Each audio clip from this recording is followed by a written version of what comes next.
Congratulations to my friend Ilyse Hogue as she receives the Tzedek Veshalom Award this year.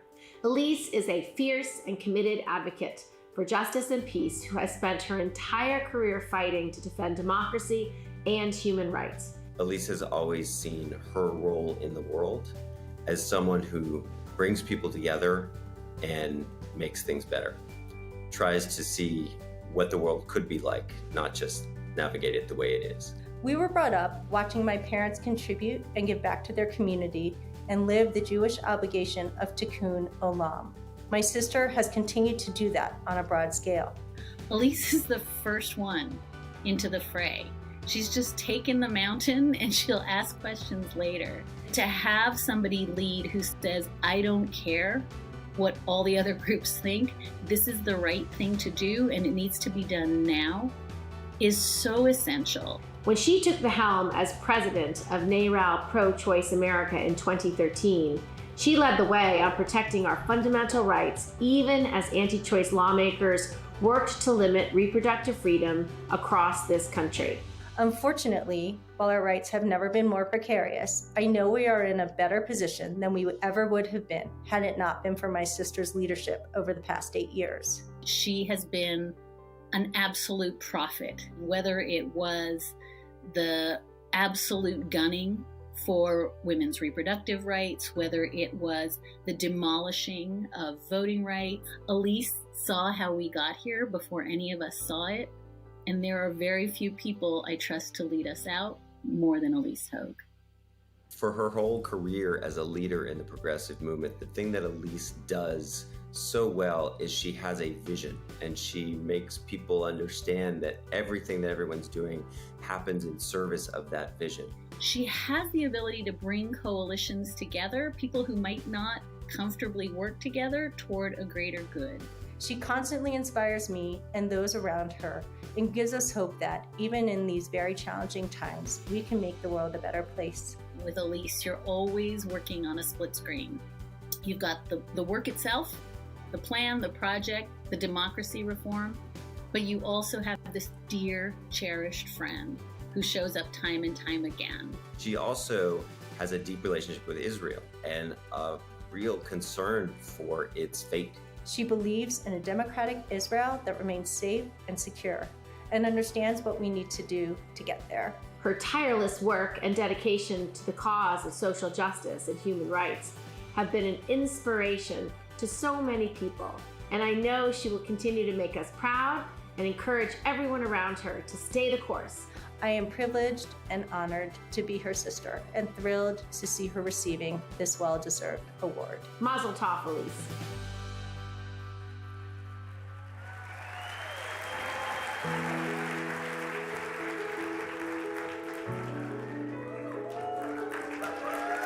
Amy is the perfect recipient for tonight's Tzedek Veshalom Award because she believes in using public service as a tool for justice and peace.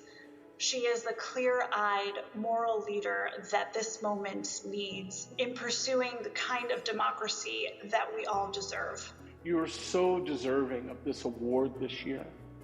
You have worked so hard to stand by the most vulnerable in our society, by using the legal system, by inspiring community leaders, and inspiring a national civil rights movement. Amy, your work has made a difference. Amy has a real talent and skill, bringing people together for a common goal and for a common cause. This office was involved in leading multi-state coalitions on a number of critical fronts, and a large part of that is telling the world about it. And Amy helped me do that. When we challenged the travel ban, we fought to protect the 800,000 dreamers across the country. We fought to provide teenage girls in immigration custody with access to abortion services. It was case after case, and Amy was just enormously helpful in helping me to tell the story. It was 5 years ago, Amy, that the Unite the Right rally in Charlottesville took place. America was horrified by the violence. white nationalists and authoritarians sought to disrupt democracy. Many felt helpless. But on that day, Amy, you and others decided to fight back, and you led one of the most significant civil rights fights in court in this era. Day after day, despite the threats and the violence, you stood against organized bigotry. It took courage, kindness, and humor. I saw her creativity, her humor, and her skill, and she puts all that in service of the most important values. Tikkun Olam, repairing the world, leaving your city greater than you found it, representing for communities who don't have a voice in government, who don't have a seat at the table. Amy understood the importance of people, of community. One of the kindest people I know. Amy is a real voice for our generation. She is the kind of leader that we need fighting at the front lines. Your work is legacy, and it has been an honor to work with you over these last 5 years. She certainly deserves the honor that this organization is bestowing upon her today. Congratulations.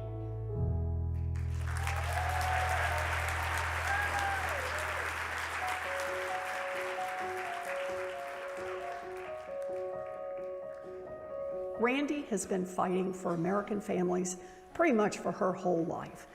As a champion for educators, for students, and fundamentally for our democracy, Randi has been on the front lines to make our nation stronger. She's constantly moving the needle, and she does it forward by fighting for issues like voting rights, quality public education for all, protecting the right to unionize, and advocating for affordable health care. Randi is an inspiration not only to me, but to literally millions of Americans, to activists and friends in the US and here in Israel. Randi is committed to improving the livelihoods of everyday Americans by pursuing a compassionate agenda. During the COVID-19 pandemic, Randi provided a support system for educators who were scrambling to best serve their students amid overwhelming uncertainty. Randi and I have been fighting side by side and advocating for working families who are being weighed down by our broken student loan system. Randi knows that a healthy democracy requires people to feel seen and heard. She has constantly created the space for communities to get more politically engaged through organizing and voting. She understands that you don't get what you don't fight for. And that is why, under her leadership, educators around this nation knocked on doors, made calls, held signs, and showed up to the polls to defend our democracy. I want to congratulate Randi not only for this honor, but for all of the effort and time she puts into engaging with Israel as a friend and ally. Randi knows, just like all of you at J Street, that Israel cannot thrive until there is a two-state solution between Israel and the Palestinians. We need leadership like hers and like J Street's to keep advocating for us, to keep promoting an Israel that is indeed righteous unto the nations. Her deep belief that everyone deserves the opportunity to thrive aligns with J Street's core principles of equity, justice, and freedom. Your example shines brightly for all of us, and indeed, Ledor Vedor, for the next generation of activists and generations after, to keep the flames alive, to keep pursuing justice. I am glad to call her a colleague, and most importantly, glad to call her a friend. I've always known you were a trailblazer. Now everyone else knows it too. Congratulations on your award. Congratulations, Randi. Let me congratulate all three of the J Street honorees tonight. My dear friends, Randi Weingarten, Ilyse Hogue, and Amy Spitalnick. A decade ago, Ilyse Hogue stood on the J Street plenary conference stage and came out as a J Street Jew. Despite concerns of what her conservative Jewish parents in Dallas would think, and they're here tonight, thank you for coming.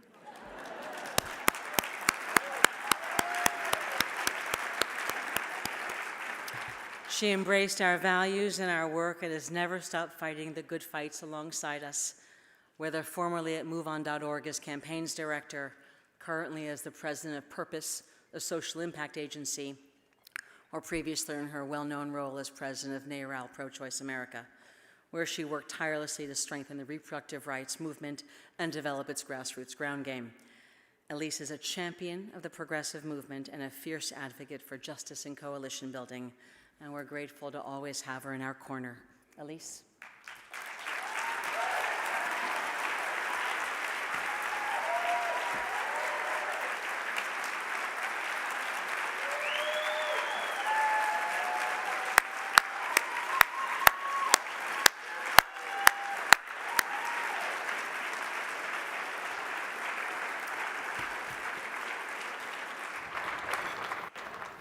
Amy Spitalnick's first job out of college was to serve as J Street's first press secretary.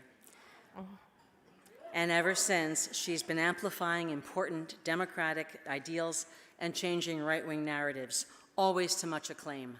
The granddaughter of Holocaust survivors, she has served for the past 4 years as the executive director of Integrity First for America, a civil rights nonprofit organization dedicating to holding those accountable who threaten long-standing principles of our democracy.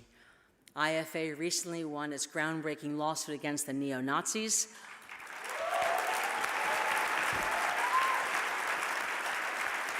white supremacists and hate groups responsible for the Unite the Right violence, securing multi-million-dollar judgments on behalf of Charlottesville community members who were injured. Under Amy's leadership, IFA has become a powerful national voice in the fight against extremism and hatred. She's been called a modern-day Nazi fighter. And I quote, "All our fates are intertwined. No community is safe if even one community is unsafe. We can't take on white supremacy or xenophobia or racism without taking on the anti-Semitism that helps animate it. And likewise, we can't take on anti-Semitism without taking on white supremacy or these other forms of hate." Amy?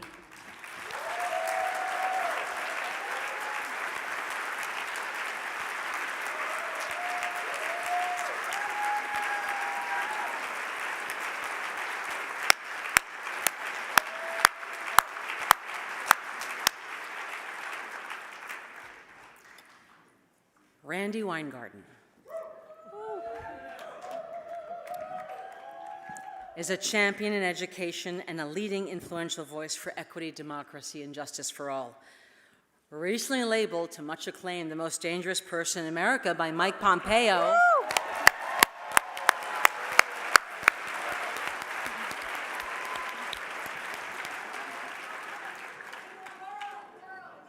yes, sorry, in the world. Thank you, Amy Rutkin, for a change. In the world, yes. Let me do that again. Recently labeled the most dangerous person in the world by Mike Pompeo.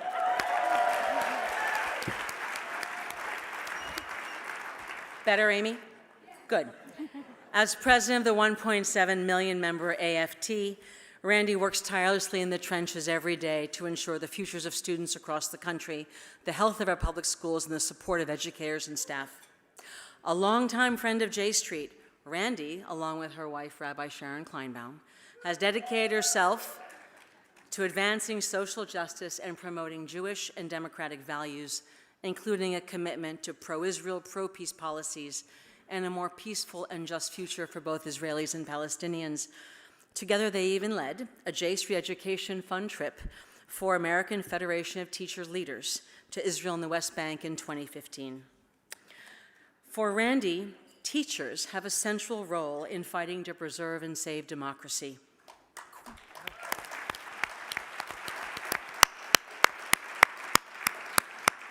Quote, Most of us didn't become educators because we wanted to be political activists, she once said. But as educators with a conscience, we can do nothing else. To paraphrase Hillel, if not us, who? If not now, when? While I would never ask you to take on all these issues or to go it alone, the fight to safeguard American democracy begins in our classrooms and our schools.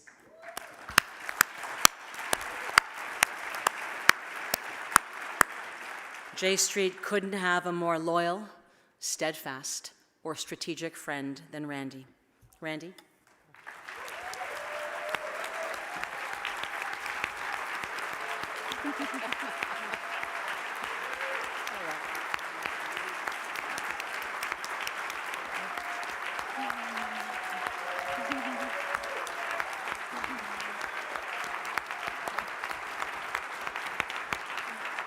Please welcome Jeremy Ben-Ami to the stage.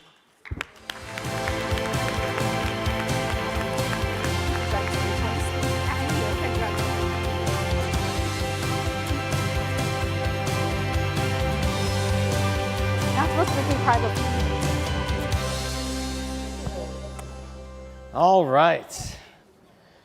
This is an honor to sit with these three incredible leaders and these incredible women. Thank you so much for being with us here tonight. I want to take a quick moment and acknowledge that tonight we usually are joined by dozens and dozens of members of Congress and the Senate, but the President and the First Lady had the nerve to schedule the congressional ball exactly at the time of our gala dinner. So I want to acknowledge that a couple of members of Congress have chosen to be here with us this evening. And I apologize in advance if I do miss someone who is here, but there are four names that I have been given. The first is one of our most senior leaders of the Democratic Party, and I imagine that he's relatively happy about the talk of South Carolina becoming a early primary state, but I believe we are joined by the whip, James Clyburn from South Carolina.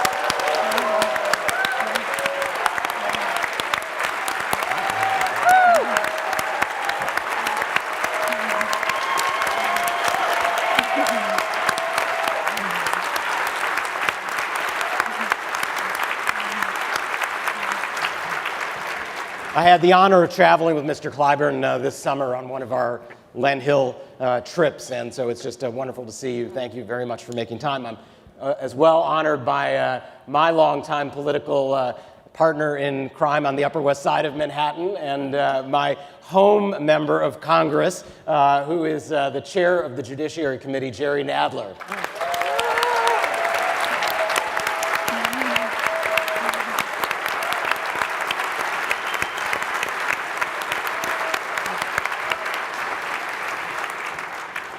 I think probably a crowd favorite and somebody who is a champion of the cause of Palestinian rights and of peace.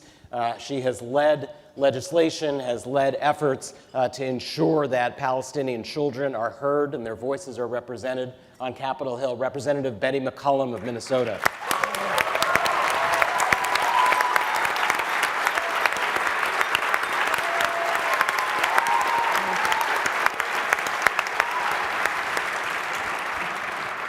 And certainly not least but last in my list is my current representative in the Congress. And you all heard from him as the opening night keynote speech, and he has been a leader in fighting for democracy. J Street added pro-democracy to its logo in light of the threats that we are facing here and in Israel, and no one leads that fight more than Congressman Jamie Raskin.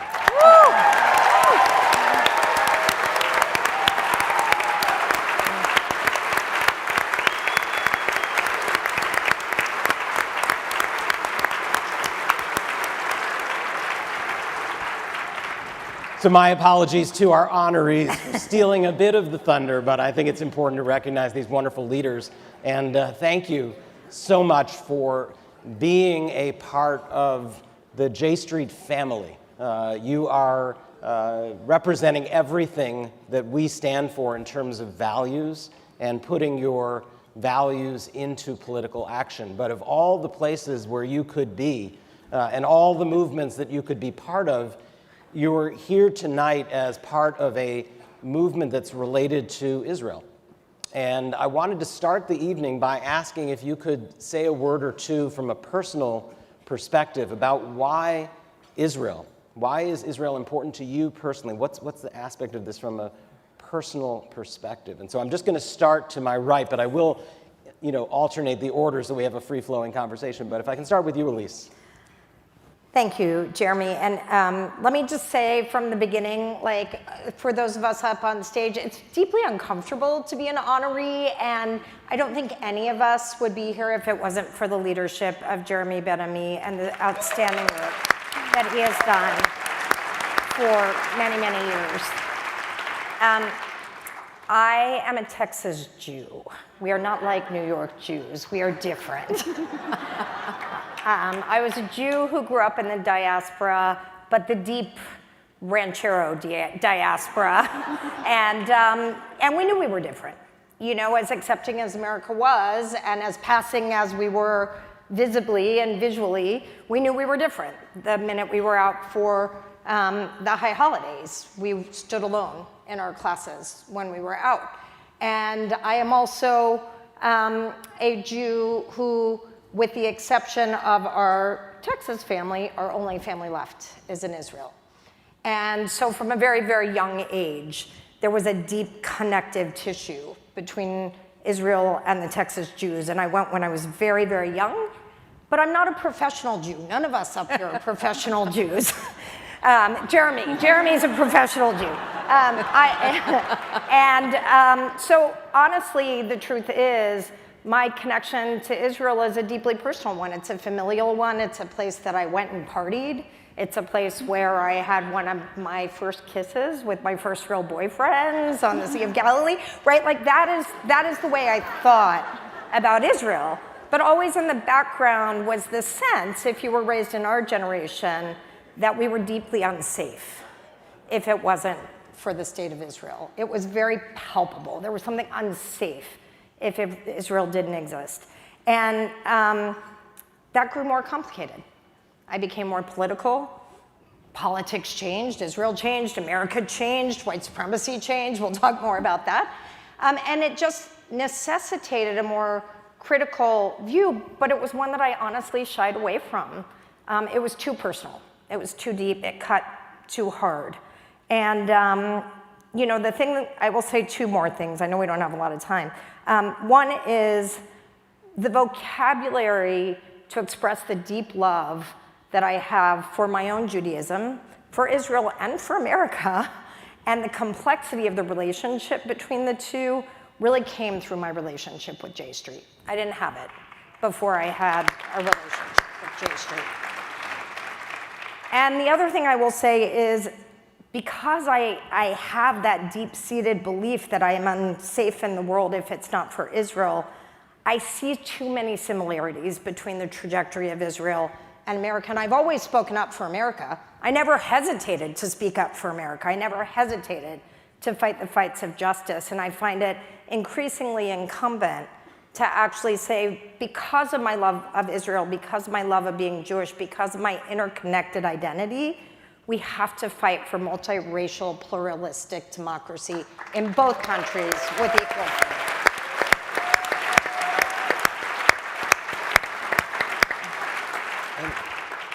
Well, first, let me say, to echo Ilyse's point, how humbling it is to be up here, particularly as a former J Street staffer, and to be with these two women who I admire more than I could ever put into words, and in a room with so many people I've known for so long, since the beginning of my career, and it is just incredibly humbling to be here, and so thank you.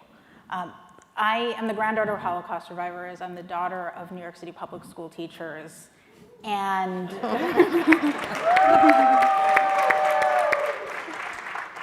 and everything that has fueled me personally and professionally has been rooted in these Jewish values. This idea of leaving the world better than we found it, and also the fear that Ilyse spoke to, that somehow the comfort that we have as American Jews in this country can just go away. And so for me, Israel was that place that was supposed to, in many ways, provide that security. And I spent, most of my childhood was spent more traditional Judaism as opposed to Israel-related Judaism. And it wasn't until college that I really discovered that connection, and spent a year there living, studying, and left feeling like there was no place in America that really represented my values, that what I had seen on the ground in Israel, the reality of the occupation, the reality of the democracy that was so fragile there was no place for me to advocate in a way that aligned with my values. And somehow, magically, J Street launched not very long after. And I all of a sudden had a home that really reflected my values, that ensured that this place that was supposed to provide the security to the Jewish people that we had been promised at its founding also lived up to the values that were inherent in our Judaism.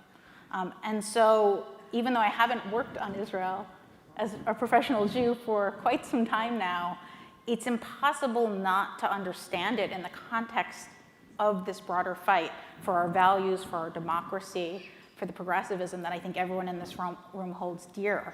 And particularly the ways in which these intersect, as Ilyse began alluding to, in the fight for democracy here and the fight for democracy in Israel being inextricably linked to this question, not just of Jewish safety, but of the safety of every other community whose fates are inextricably linked with ours.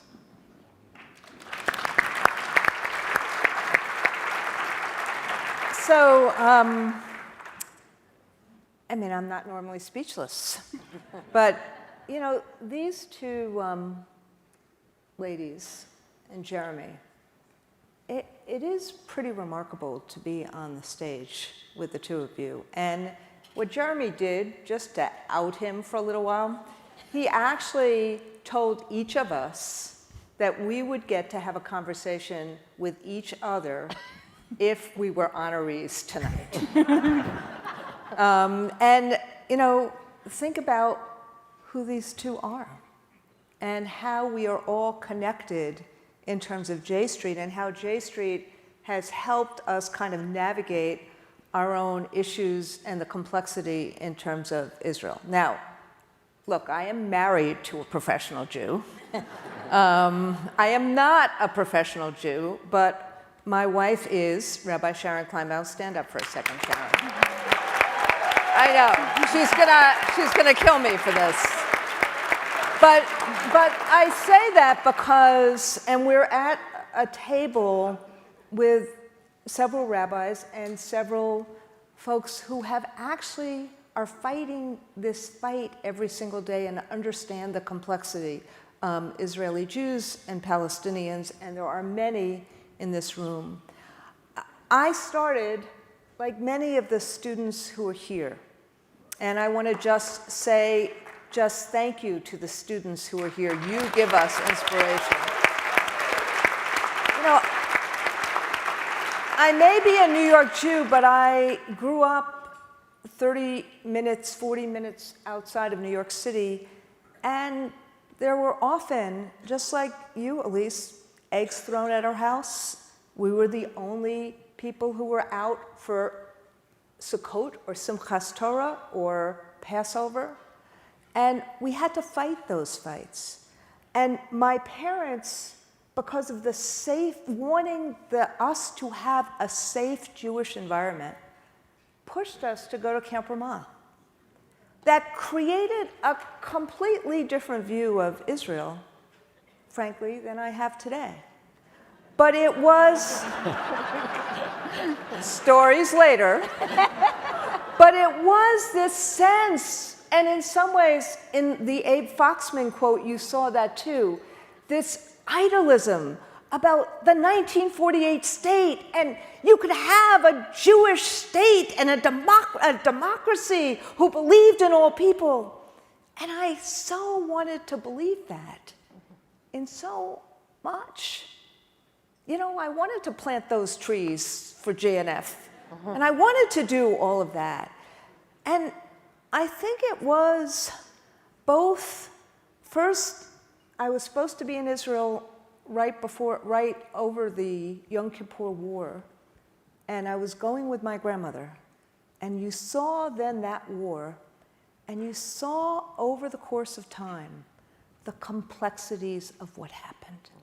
And just like these other two ladies, J Street helped me with the complexities and with understanding. And Jeremy, I did that speech on this stage, that you can actually be just like I feel. I wear an American flag now. I'm not letting people take my patriotism away from me.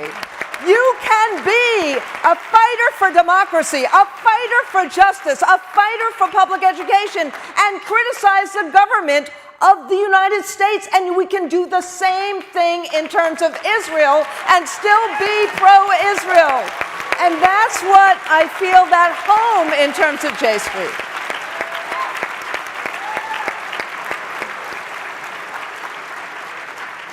So, Randi, I think you set up my next question perfectly, which is not surprising, but we just have now had an election in the United States. Of course, that went a little bit better than the election in Israel, but we have a government that is truly going to call into question some of the fundamental values. Amy, I'm going to turn to you. The values that you talked about.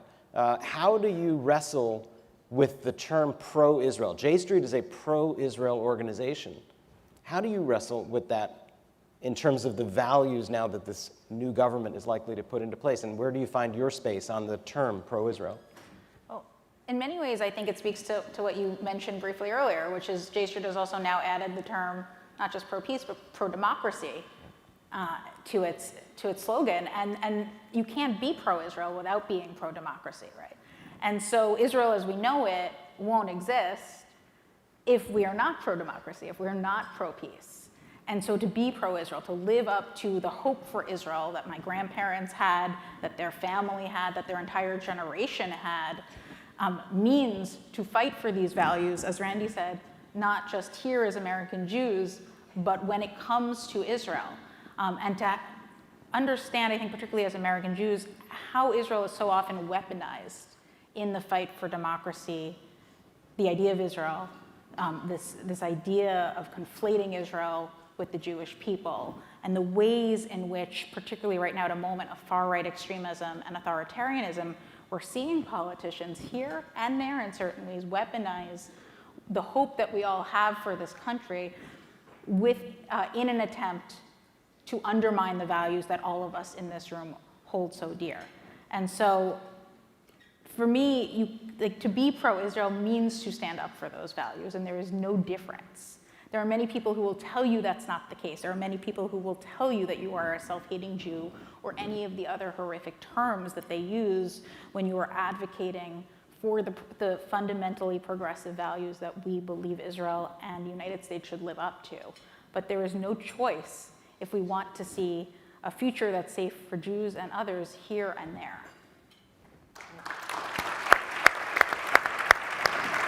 So J Street is a political organization at its heart. I mean, we are here to try to create some political space in our own domestic politics so that these issues can be discussed openly and honestly in this town, in Washington, D.C. And the three of you have had a little bit of electoral experience, a little bit of electoral political work. And Ilyse, I'm just wondering, in the many, many battles that you have been through, to what extent have you seen the Israel issue in the way that Amy said, sort of weaponized into a political charge, that hurts people? And how do we counter that? What does it take to create the political space? Yeah, I'm not sure that my thoughts were that clear on this till I had to speak at a conference last week, and I'm so grateful I had to speak at that conference before this one with Eric Ward, who was in Amy's video. And one of the things that really became clear to me in preparing for that conference is I spent a decade trying to understand how something as popular as abortion rights became the tip of the spear for the rise of the right wing and an authoritarian agenda, and I really worked hard to unpack that, right? And we unpacked it, and I think we understand some of it now at the expense of the fundamental right, which is gone, right? Because what they knew, and by them, I mean the right, about abortion, which is no longer a good tool for them, by the way, thank you, voters in 2022, was that they want to find issues that check 3 boxes in service of their agenda, which is a rise of the minority at the expense of the multi-pluralistic racial democracy. And those 3 boxes are foment their base, right? Tie up our base in knots, and silence the middle. And they did that really well with abortion for a long time. The reason we lost Dobbs is because nobody was comfortable talking about abortion until it was too late. And I'm watching them do the exact same thing with anti-Semitism, using Israel as the tip of the spear. And I'm not going to do it again. I'm not going to watch it happen again. Because we know that when we breathe life into this conversation, and when we're willing to actually consider each other's viewpoints, we're Jews. That is what we do. We debate, we interrogate. We challenge each other, but we do not shy away from that conversation. And when we do that, we come to constructive and positive solutions because the truth lies in the shining of the light on justice. And what we saw this last election cycle was inexcusable. We saw Israel weaponized in service of endorsing election deniers, people who supported January 6th. That is not the Judaism I was brought up with. That is not the support for Israel that I know to be consistent with Judaism or democracy. And I am going to speak up on it, and I'm going to challenge each and every one of you to speak up on it.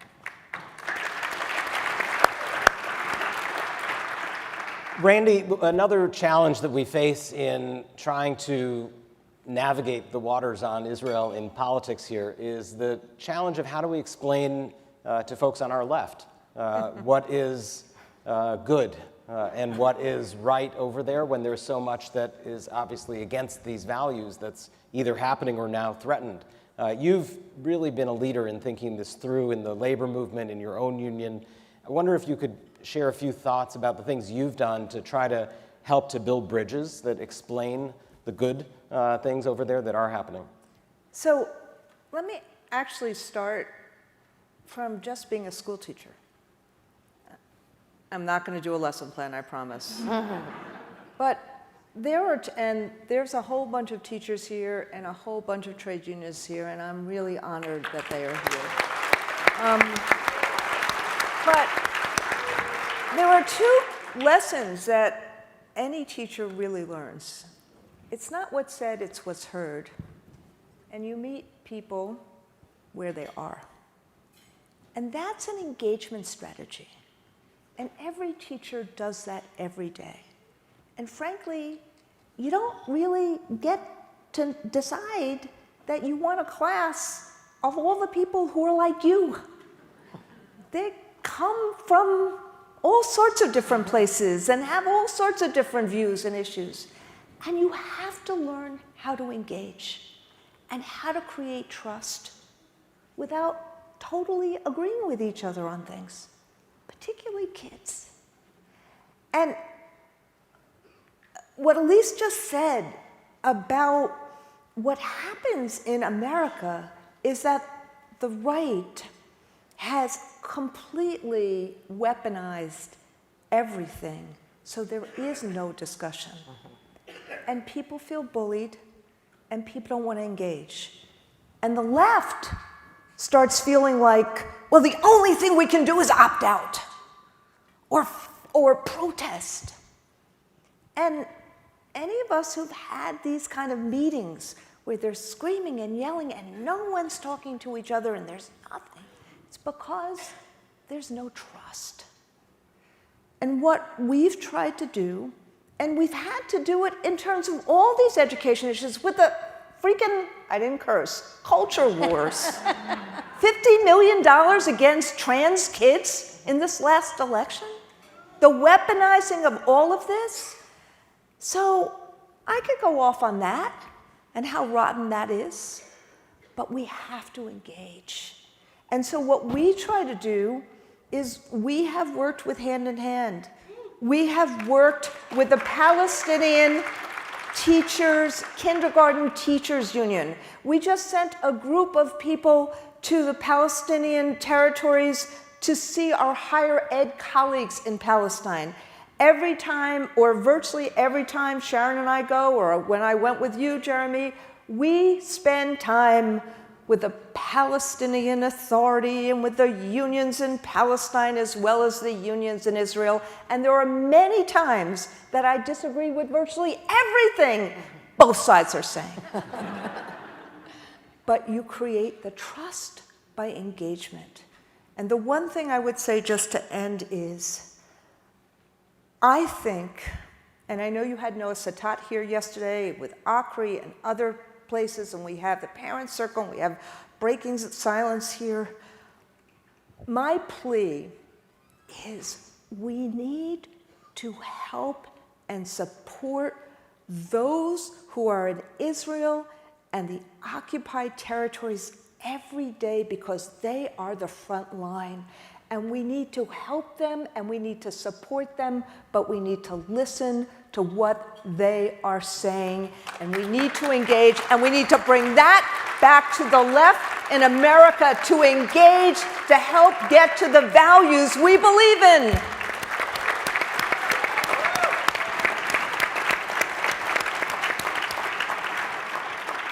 Amy, I want to shift to a focus on the right.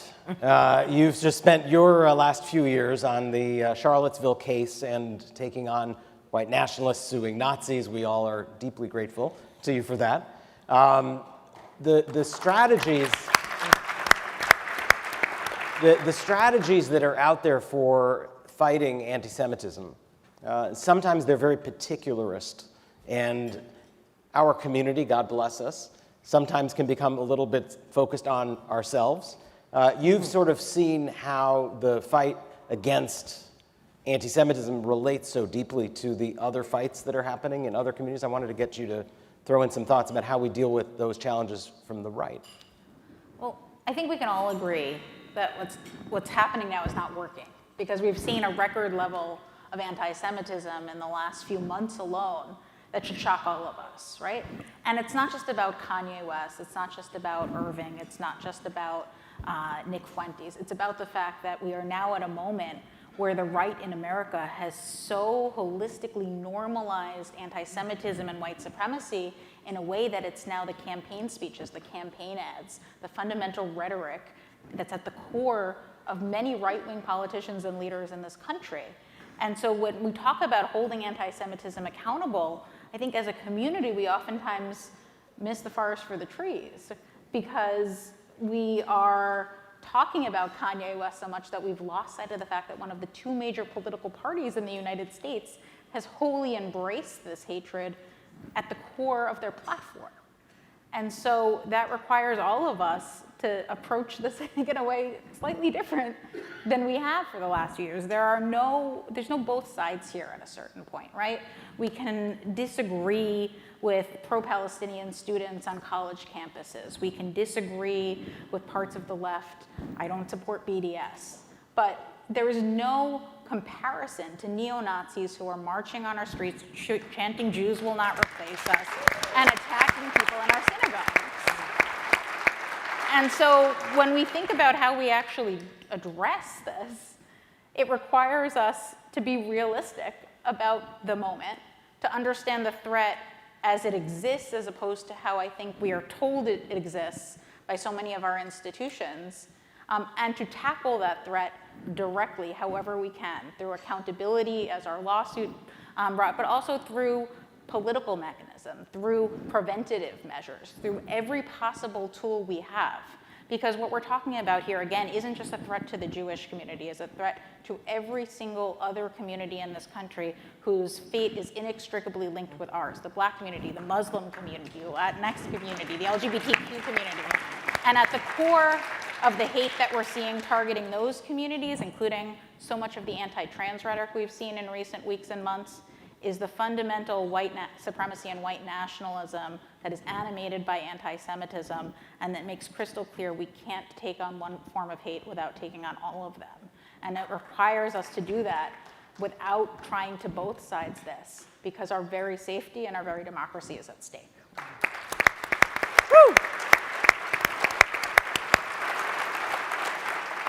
So I think you can probably imagine that this conversation could go on all night. There's just so many things to explore and so much wisdom on this stage right now. But I want to ask each of the three of you to give us some closing thoughts along the following lines. On the opening night, I said the single biggest challenge that I think we face in the pro-Israel, pro-peace, pro-democracy movement is a sense of despair. Is the sense that the thing that we are working on now for nearly 15 years is actually further away at the end of 15 years than it was when we started. And there are so many difficult issues. And you guys are in the trenches. You have been doing this for decades. You are taking on the most fundamental challenges in front of our society.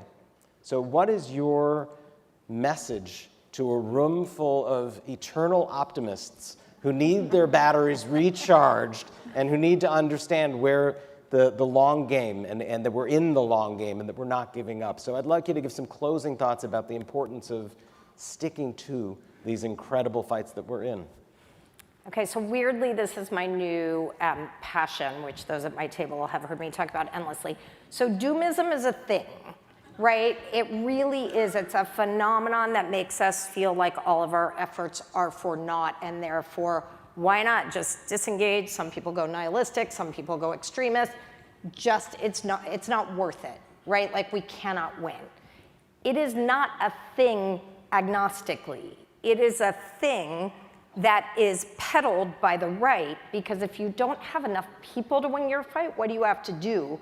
You have to get the majority of people to disengage from the fight in order to get your way. You also have to capture the court and suppress the vote and do all those other things, but part of how you do that is make people believe that they can't win and their individual actions don't matter. So every time you feel that way, first, take some time off, man. We all got to recharge our batteries. Like, for real, get a massage, go for a walk, do whatever you need to do. Kiss your dog. Or is that just me? But second, remember that that's what they want you to do, right? That is literally their only end game, is that you disengage. That's it. That's all they got. And remember two other things, because they're really important. One is, even as much of a mess as everything is, we're getting a lot done.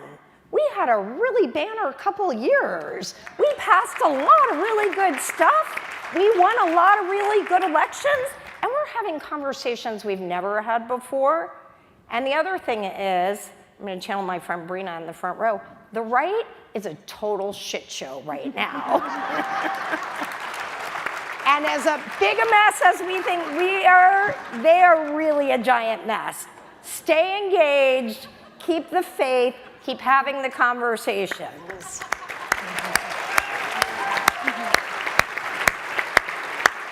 I totally agree with Ilyse that you should get a dog if you don't have one. Look, I think fascism, authoritarianism, extremism, it thrives by making us feel hopeless and helpless. That is their core tactic. That is how it spreads, and that's been true throughout history. And we can't let that be the case. It's not easy. I mean, I remember thinking when I took the job at J Street, like, I wonder if I'll get to go to Israel for the signing of the peace agreement between Israel and the Palestinians. What was the answer? How many years later is it? It's still yes. We're still going to pay for your flight. And so it's not swift. The right is really good at incrementalism, and we as progressives, I think, have failed to relish the wins that we actually have had. And there have been so many wins, the wins that Ilyse just talked about in terms of 2022. And there's been real accountability in a way that we haven't seen until recently, including, not exclusively, but our case in Charlottesville being a core example. And the thing that gives me hope is that for 4 weeks, this jury in Charlottesville of people who came from not the most progressive corners of the state of Virginia listened to neo-Nazis and their lawyers trying to desensitize them to hate, to tell them that anti-Semitism, racism, bigotry, and the violent extremism that it manifests in was okay. One of their lawyers, in fact, said an explicit strategy was to desensitize the jury. And instead of saying, that's okay, they came back with a resounding verdict in favor of our plaintiffs against these neo-Nazis, making clear that anti-Semitism, white supremacy, extremism is not okay. that it has no place here. And so, as difficult it can be, and I can tell you it was very difficult for our incredible legal team and our plaintiffs and many others during that trial, at the end of the day, the jury did the right thing. And for me, that gives me hope that at the end of the day, as we saw on Election Day in many places, and as we've seen in many other moments, people will do the right thing. And we can't give up that hope, because that's precisely what the fascists want us to do.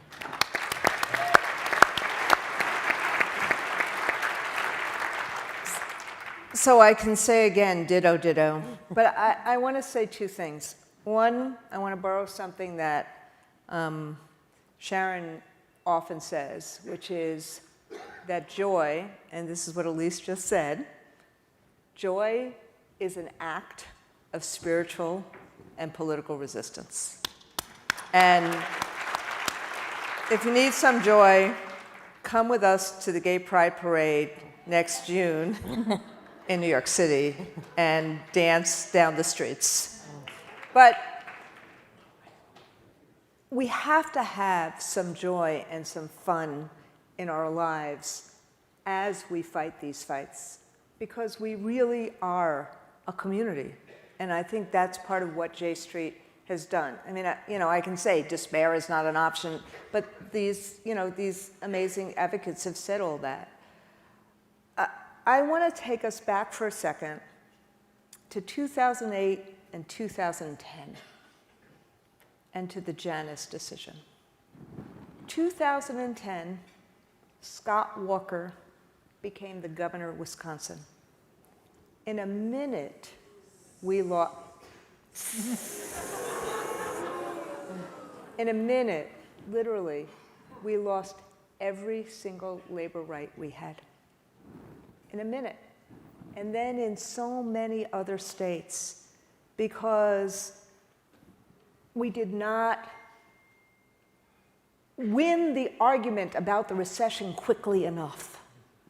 And the right wing used it. And we're still paying on the redistricting issues for what happened in 10.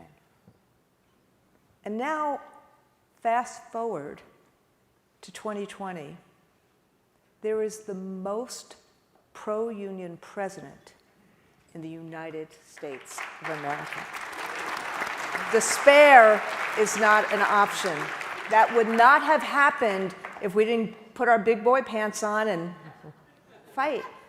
And fight and fight, but fight together in coalition with a little bit of humor.